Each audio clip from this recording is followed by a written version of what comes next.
那些年妈妈不让买的零食，可以吃的零食玩具，金手指，啥也不说，先来点个赞。看着手指好像缺点什么，不会是让我给他做美甲吧？3根糖就要敷衍我，还真有美甲贴啊！一个一个修剪下来，这怎么没一个符合？算了，将就着吧，好像也没那么好看哦。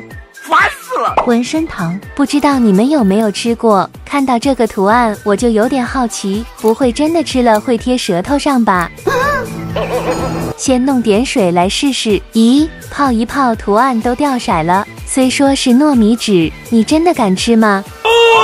砸金的，什么白蛋黄蛋都吃过，今天就来试试金色的吧，光溜溜的质感，还送了一只高端锤子，天灵灵地灵灵，祝我锤出黄金大奖吧！没想到这么僵硬的啊！终于破壳了，收获一个小玩具，我肯定100发100中。